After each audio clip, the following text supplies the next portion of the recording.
राहुल गांधी इस वक्त संबोधित कर रहे हैं। ये लाइव तस्वीरें हैं राहुल गांधी।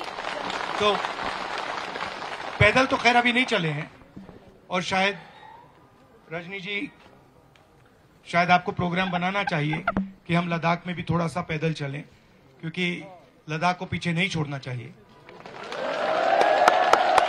मगर मैंने सोचा कि मोटरसाइकिल से मैं आपके इस प्यारे लद्दाख में दौरा करूं। तो हम पेंगोंग गए, ले, नुब्रा वैली, अब कारगिल, और बहुत सारे लोगों से हम मिले। ऐसी बहुत सारी मीटिंग्स की, जो आपके दिल में है वो सुना, समझने की कोशिश की।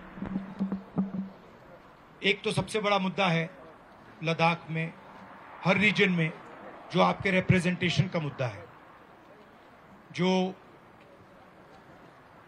लोकतंत्र में आपकी जो आवाज होनी चाहिए, और जो यहां आपके फंड्स आते हैं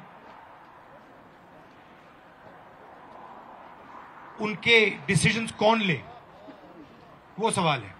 आजकल निर्णय ब्यूरोक्रेसी ले रही है, लद्दाख की जनता नहीं ले रही है।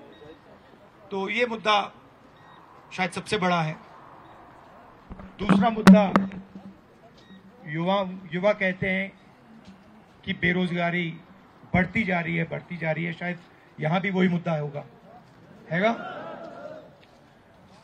महंगाई का मुद्दा है। तो मैं आपकी भी बात सुनना चाहता हूं। आप जो आपके दिल में है रखिए। अगर मुझसे आपके पास एक दो सवाल हो वो पूछ लीजिए।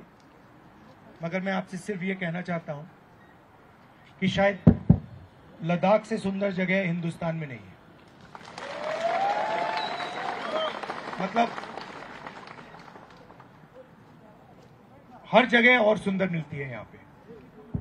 तो बहुत अच्छा लगा। और दूसरी बात, जब भी मैं कहीं जाता हूं तो सड़क पे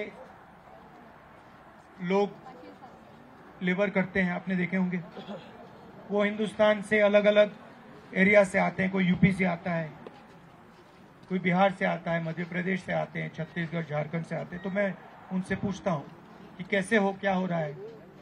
और जहां भी मैं जाता हूं मैं पूछता हूं यहां के लोग कैसे हैं। तो यहां भी मैंने पूछा,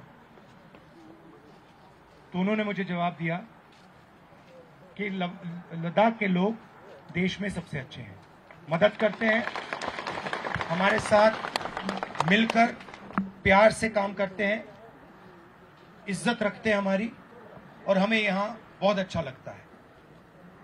तो इसके लिए मैं आपको बधाई देना चाहता हूं कि जो यहां आता है, आप रिस्पेक्ट से, प्यार से, इज्जत से उनके साथ बर्ताव करते हैं। तब आपके सवाल हो आप पूछिए।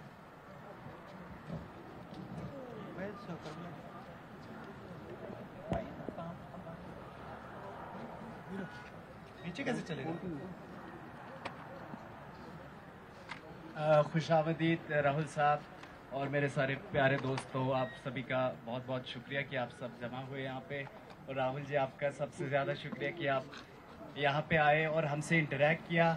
आई think in today's time you are the only sane voice in the parliament and we really No, but they removed me from parliament. Yeah, they removed मुझे you, निकाल दिया पार्लियामेंट से। we are so thankful that you got reinstated and you are talking about the issue of people, the common people, and you have noted down some difficulties that people of Ladakh wholly face.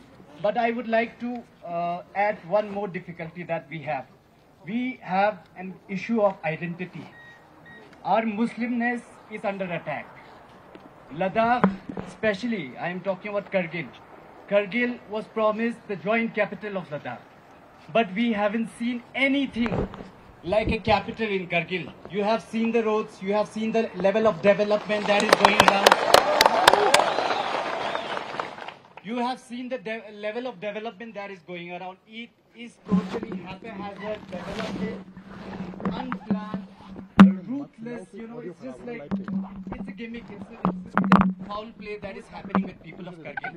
I want to speak for the people of Kargil right now. I'll come to Ladakh later. And we have seen our Muslimness, the identity we hold very dearly. We are very proud to be Kargili. We are very proud to be Muslim, equally proud. We hold our identity very, very strongly, and it's extremely dear to us. We have seen youths in country getting incarcerated for minute crimes, for speeches, and we want to know what would you be doing when you come to power to change this scenario that the Indian Muslim is facing right now in India.